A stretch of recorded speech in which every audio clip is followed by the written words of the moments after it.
kule, yes, wanasajili line na viredio vyao vile wanasajili. Lakini kuna jambo moja ambalo kimsingi halijakaa sawa. Baadhi ya watumishi ambao wamekuwa ni mawakala kuwakilisha kampuni kadha wa kadha za usaidizi wa kusajili line na mambo mengineyo wamekuwa si waaminifu kabisa. Kuna kilio kikubwa kinachohusiana na watu kupigwa. Lugha rahisi tunasema kupigwa. Yani manake ni lugha ile ambayo iko wazi. Watu wengi wameibiwa. Yes, na hawa vijana ambao si waaminifu. Vijana hawa bwana wakipita mitaani na kusajilia. Jirani yangu mimi. Jirani yangu alitapeliwa kupitia wakati wa kipengele hiko cha kusajiliwa laini.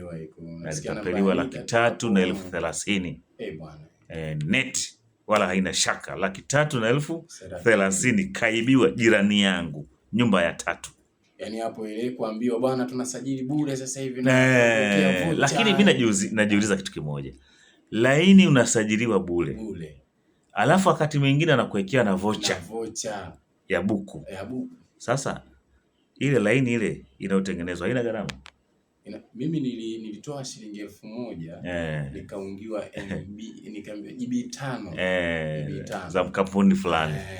Kampuni moja. Umeelewa? Sasa wakati anamsajili yule dada pale jirani yangu, kilichotokea weka namba siri ile siri nini, afu nakwambia taja namba kwa siri, unataja pale kwa nia njema wewe, ukiamini kwamba ni mtu ambaye anakufanyia huduma ambayo wewe ulikuwa unaitafuta muda mrefu. Sahihi, na kwenda sangeni ni mbaya. Sasa kuna wakati hawa vijana wanasajili mara mbili haraka bila wewe kufahamu.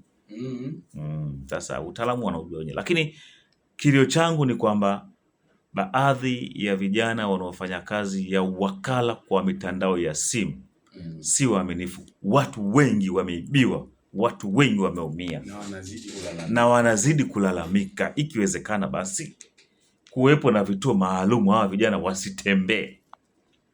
Yaani mtu akitaka mwenyewe afunge safari aende kwenye kituo. Hatukatai kurahisisha huduma, lakini vijana wenu wengi si waaminifu. Kwa lugha rahisi ni matapeli.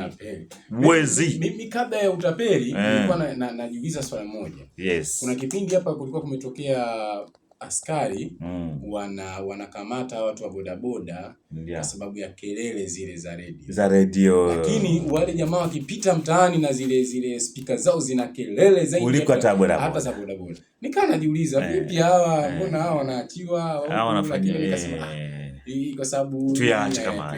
Lakini kuhusiana na hiki kipengele ni kwamba vijana wengi siku hizi wamekuwa si waaminifu. Lakini pia kuna story pale nilipata hata kupitia mitandao, nimesoma. Dada moja alikuwa anaelezea kwa Tabora. Na yule ambaye kapigwa milioni 9.